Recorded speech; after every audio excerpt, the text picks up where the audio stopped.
many people that talk about Adam HaRishon, they minimize it like he's just like one of them. Why? He couldn't control his desires. The Gemara in Masechet Baba Batra, page 58a, has one of the sages who used to measure the caves. One time went into the cave of Ma'achpelah. And he said he saw the image. He didn't see himself. He saw the image of Adam HaRishon. And he saw his heels. The heels of Adam HaRishon. He says the heels of Adam HaRishon were like two suns. That's how bright they were. That's how beautiful they were. Like sun, like almost a sun. They emanated light like the sun.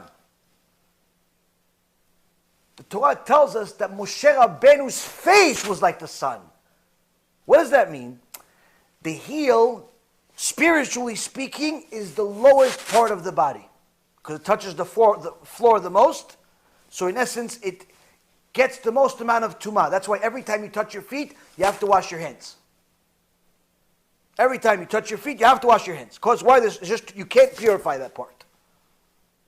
The heel is the most impure part of the foot. Doesn't make it bad. It's just is what it is. He says that the sage says he saw in his eyes says the heel, the worst part of Adam HaRishon, was like the sun. Two balls of sun. Moshe Rabbeinu, Isha Elokim, Moshe Avdi. He says his face looks like the sun. The highest level of Moshe, understand this, the highest level of Moshe was like the feet of Adam HaRishon. As far as this, what we're learning here. If it wasn't written, we wouldn't be allowed to say such a thing.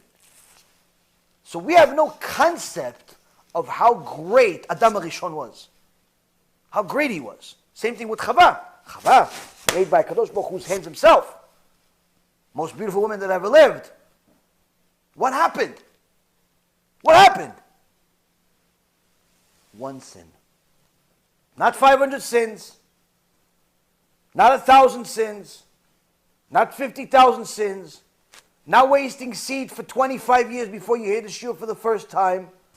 One sin, which to us is not even a sin. If Hashem says, listen, there's a bunch of trees, just don't eat that one. You eat it, most likely he's not going to punish you. Why? It's a fruit, it's allowed, really. It's kosher. It's not like you eat pig. You're not violating Shabbat. One sin they made in their level. What happened? HaKadosh Baruch Hu says, you're going to have midah. You're going to have birth pangs. You're going to have difficulties raising kids. You are down there, you're going to suffer when you work. It's going to be hard to earn money. It's going to be hard to make a living. It's going to be hard to do everything. For how long? For the next 6,000 years. Billions of people are going to get sick, are going to die early, are going to go, have a hard time making a living, hard time getting married, hard time having kids, hard time getting rid of the kids finally, hard time with everything. For how long? 6,000 years. Billions and billions of people are going to experience major difficulty. How long? Their entire lives. With no breaks. Why?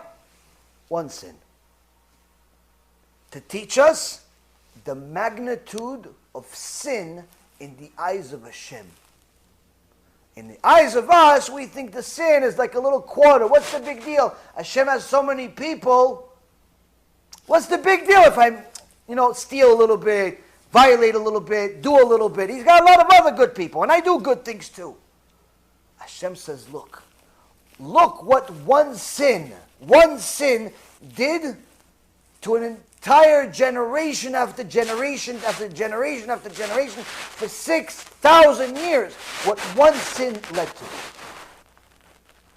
To learn from this, don't make purposeful sins. You're going to make sins accidentally. No one's perfect. But don't do them on purpose. Why? You're going to ruin a whole lot more than you can imagine. It doesn't look big from your perspective because you're small. And the sin looks small. But from HaKadosh Baruch Hu's perspective, and He's unlimited, He sees the magnitude of your sin and how much of an impact it's going to make. And therefore, Rabotai Kareem, this whole thing of the pain of Mashiach, that all starts from that one sin too. That's all for that original problem. Now her sin and Adam HaRishon's sin was in their level. But us violating Shabbat, us being pogem HaBRIT, us eating non-kosher, us marrying non-Jews, us going against the Torah, us committing murder, whether it's by mouth or by action, whatever it is, much, much worse. Don't make HaKadosh Baruch Hu's hand much harder than it needs to be already. It's important to know that the Chachamim didn't say things blindly or superficially or superfluously, where there was just, this makes sense, I'm just going to write it here. If they called it EPIDEMIC, if they called it Chavle Mashiach, if they had these names for these things where in essence there's going to be a struggle, there's going to be suffering before Mashiach comes, that means that we have to do everything possible to improve our situation as much as possible. And there's simply only two things to do. There's nothing else you can do. And the Gemara says from Rabbi Eliezer ben Horkanus, the same Rabbi Eliezer that told his students, I want the Mashiach to come, just not when I'm around. Too scared. So the student says, okay, well, you're going to die soon, you're old, but what about us? Maybe we're going to live to see Mashiach, so what can we do?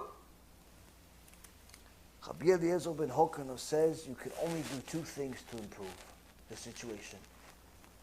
Torah and Gemilut Chasadim. Whatever you know in the Torah, do it. Yeah, but it's hard for me. Okay, so you'll suffer. No, I'll do it. What's the other thing then, Rabbi? Gemilut Chasadim. What's Gemilut Chasadim? Overwhelming kindness. Oh, so why? Just give my friend a ride? Well, that's kindness, but not overwhelming. So what's that? Get him back to Hashem.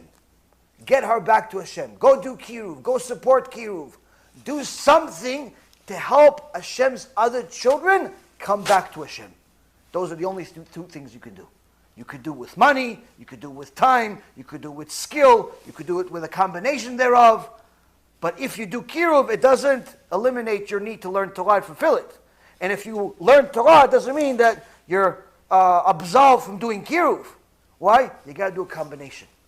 Those are the two things that the same sages tell us are the main things we need to do in order to improve our circumstances, so this Chavle Mashiach, this pain before Mashiach comes, is not going to be as painful as it can be. Perhaps even not painful for us at all, but for others possibly.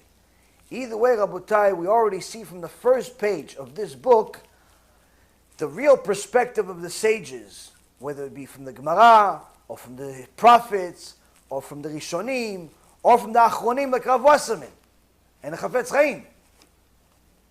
The real perspective of what is Mashiach looks like is very, very different than what people think it looks like. Be'ezrat Hashem, next week we'll continue with what else he said is going to happen at the time of Mashiach, what else is causing it really. I promise you, if you found this shiur interesting, you'll find next week's shiur even more interesting. Baruch Adonai Leolam, Amen ve'amen.